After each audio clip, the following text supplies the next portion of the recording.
Yo, what's happening, Bulls? Having a bit of camera trouble, as always. Where is she? It's about to go. There we go. What's happening? How are we? About to go flat again. Been working with the camera settings all day. You wouldn't believe it. It's been a big pain in the AO. Yeah, just trying to get it sorted because I've got this neon sign up here, and you can see a little light flickering. Turns out it's the brightness remote. It causes flickering, pulse wave. Yeah. Anyway, getting a new dimmer. So let's smash into it. Same as always. Make this a quick one. We've got a bit to cover. Just catch up with the charts and everything that's happened price action wise over the weekend, which is typically not a whole lot. That's really what goes on over the weekend. You get those low volatility plays, start getting gigabar alerts, and news is slow. Everything sort of tapers off into the weekend, and then bursts onto the scene in the new week. So we're expecting a bit of volatility this week too. It's going to be one of those weeks. Let me have a little quick sippy. All right. Well, hang around here until the camera turns off, because it'll be very soon.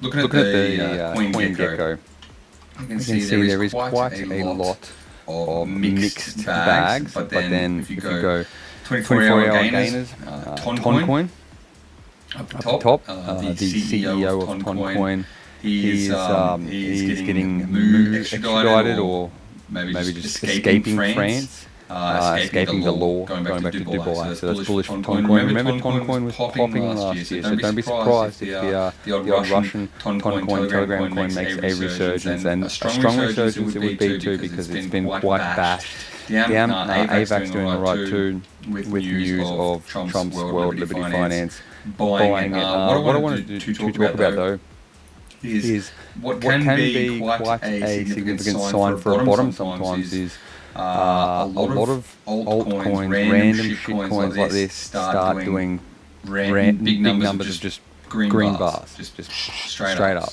So Spell, Moz, Prime, SPX and all that sort of stuff. So everyone's just like, why are they going up 10%? Why are they going up 20% just randomly overnight? 10% is heaps of them. Look, 10%, 10%. And what this is shorts taking profit. Short covering, so people to close a short, you have to buy the asset back, therefore pushing the price up because you're buying the asset back, and also hitting other people's stop losses as it pops up, which is quite literally the definition of a short squeeze, but it doesn't have to be an orchestrated short squeeze to get a couple of big green bars. It just needs to be some serious profit taking, especially on these low liquidity coins like this, like what we can see.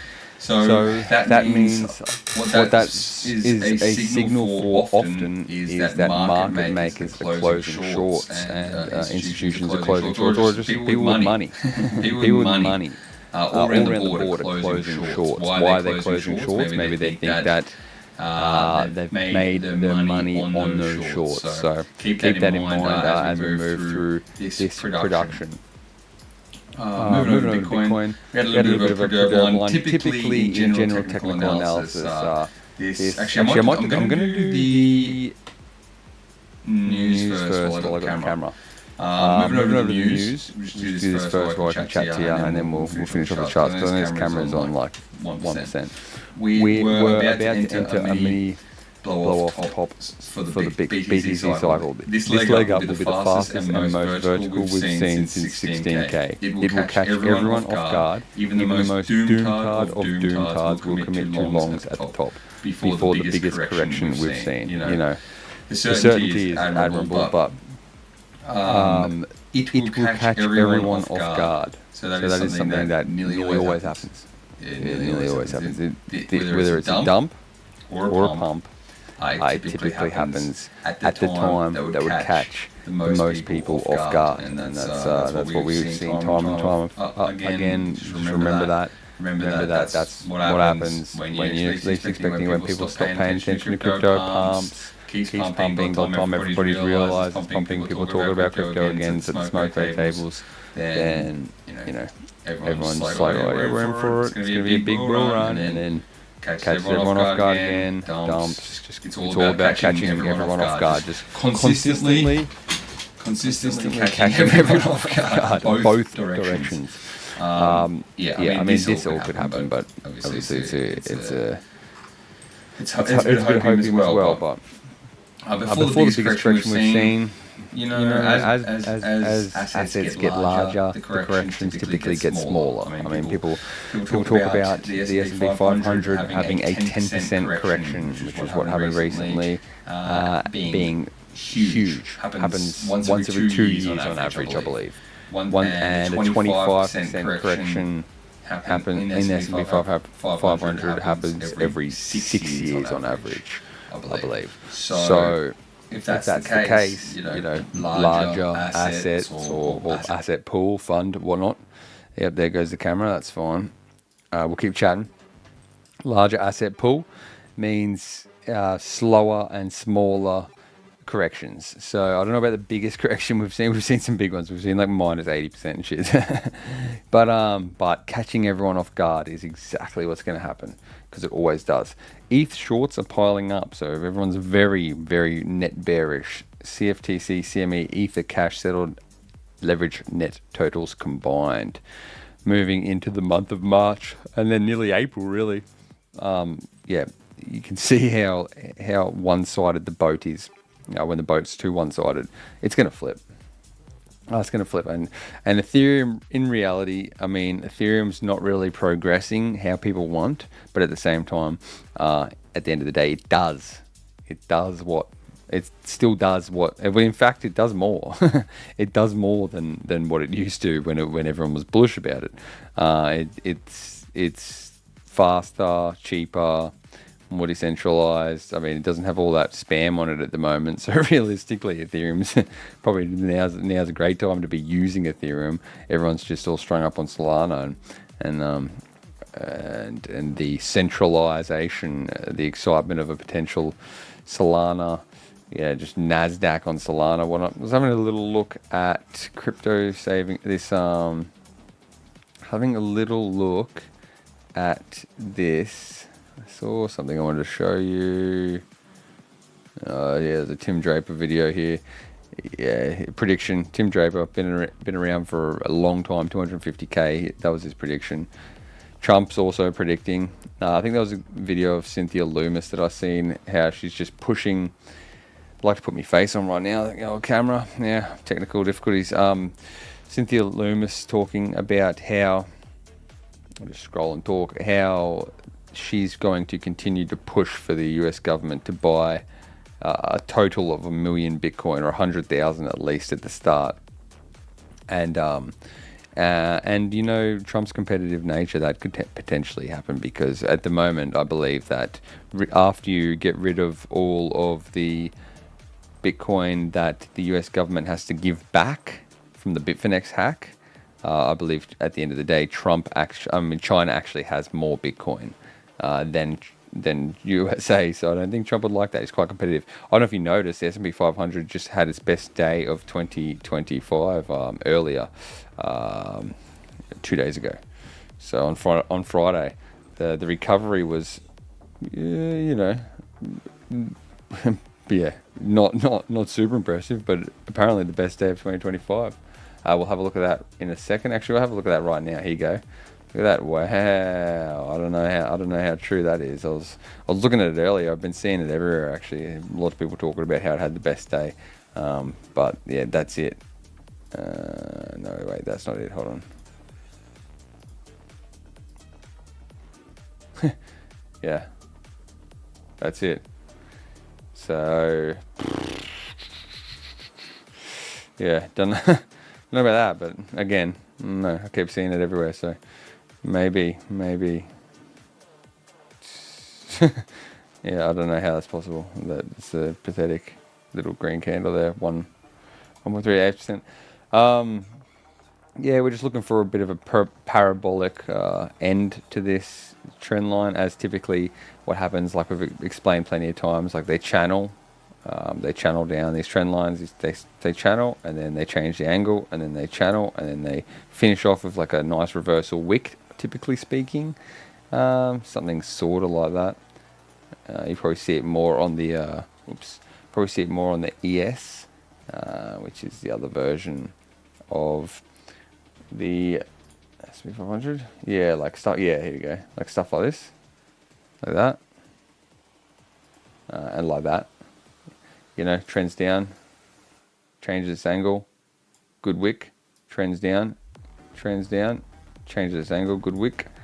That's just typically how trends finish, no matter how big or small, on average. I haven't really had a full reversal wick yet, and I'm not completely sold on this at all, really, no matter how good of a day they apparently think this is. But eventually there will be a bottom put in. Might not get that far down, that's a bit of a pipe dream, but maybe. Well, I mean, time's progressing. So we'll see what this is an interesting week. This week coming. This is an interesting week because the sentiment is very strange. People are calling for a bottom, but also just everyone's just been absolutely smashed. So it's like Randy Marsh asking for one last fight. He's like, "Oh, no bow."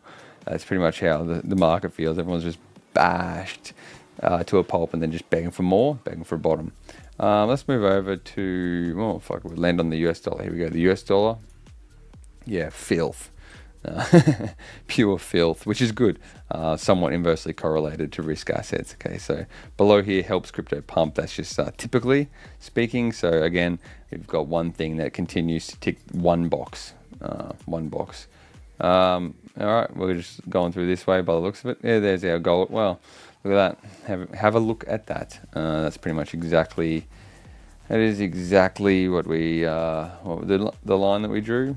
So that's cool before the weekend, I believe. Yeah, last week even. I've had this line for fucking ages. It wasn't hard. This was pretty easy. You know, you just break up the channel, retest, and then have a go at the 3K, which it looks like it cracked over the weekend. So congrats to gold. It cracked $3,000 US. Didn't see much of that pop up in the news. It's pretty big, realistically speaking. It's a pretty fucking big feat, if you will. Quite a yeah. That's huge. That's huge. Just 1 second, making sure still streaming all right. Yep, we good. Don't mind liking the video if you don't mind. That'd be cute. Here we go. Yep, sweet. Moving on. Let's just swing over. Save that till last. We'll finish with the video. Back to Bitcoin.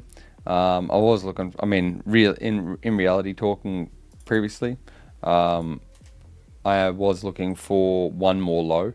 That would just give us this bullish divergence that we've been waiting for, that 2 counts of bullish divergence, that higher probability bet, and that last sort of run at the lows into this big other range, and just it's like dipping the toe into this other pool of liquidity, this previous price action, this range, and just being like, no thanks, I don't want that. I'm too old for this anymore. So this is the most probable events in my mind, like just wherever it is, just some sort of run to the lows, like at least just sort of might not make it past, but take out these lows at least.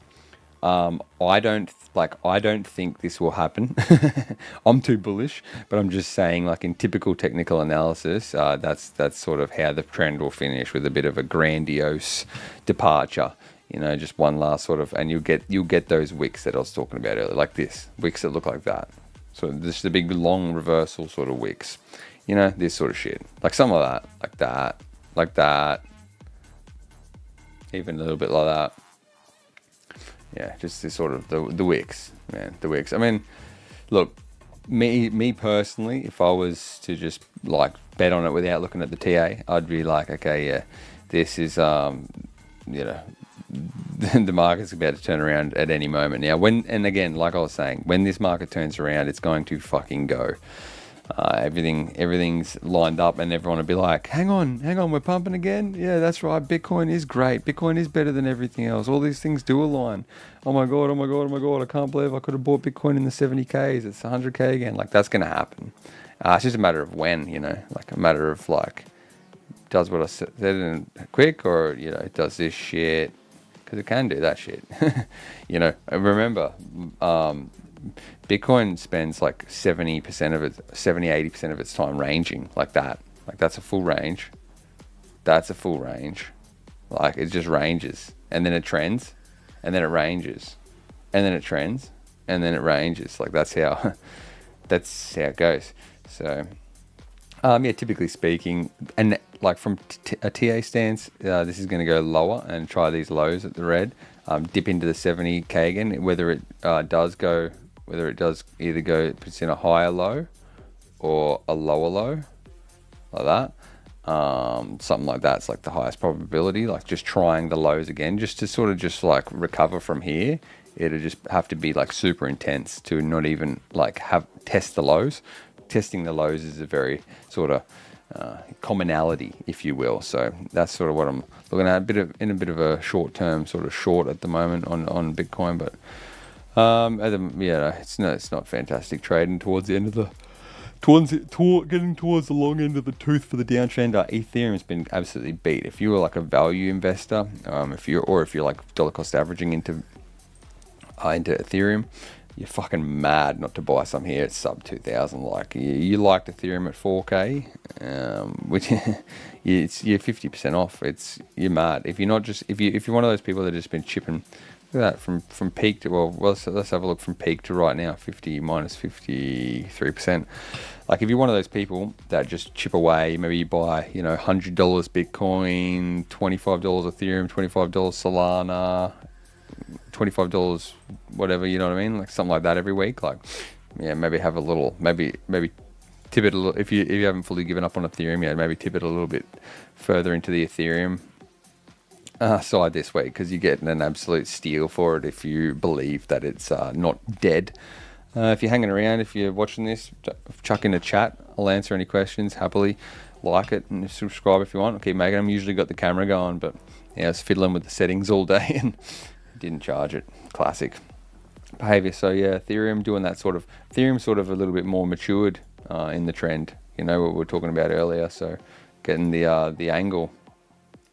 More or less like exactly what we were explaining, how the trend, it starts and then the angle starts shifting and the parabola increases and then it sort of finishes, typically something like that. So Ethereum's a bit more matured in its price action, so we'll see what that does. But value investment nonetheless. Solana, let's have a little look at Solana. So Solana, we've been talking for ages about this really super important $125 line. This $125 area is like massive. This is super important area that's held 11 times in the last year, and it's holding again. It didn't spend. It spent a week, pretty much a week. Around and below it, and now it's busted on back up. So again, things are going to try and put in another bottom, but it's going to try and find us a low. So lower low or higher low. Most likely in these cases, a lot of these cases, you'll be surprised to see it's probably end up going to be a higher low. Dogecoin as well. Dogecoin looks like it's a bit toppy, bit range channel high here at the moment. So wouldn't be surprised if all these things are going to come down and to try another low. That's pretty obvious. Let's have a little look at XRP. Can you believe it? The fact that this went 720% from its July lows to its January highs is remarkable. Respect the pump, and the fact that it's holding it. So if you're an XRP holder, what you want to do is you want to look at it as a range. It's in a range right now. So this is the range. This is a G box. It's based on Fibonacci's. So that's just a range, pretty easily drawn right there. And you can just see here that it's just coming off these buy areas. So if you're an XRP buyer and you believe that it's not really going much lower than this $2, just a $2.05 sort of $2 areas, that's where you're a buyer, no doubt, absolutely. That's an easy one. But if XRP starts breaking down below here and holding below $1.70, you're gonna have to start arguing with people again. Let's finish off with a video, and I'll leave. I mean, from the shorter lens, this incoming administration, I think, is doing things that look very disruptive at the moment, but I think structurally are really positive, because it's a path for Bush right now.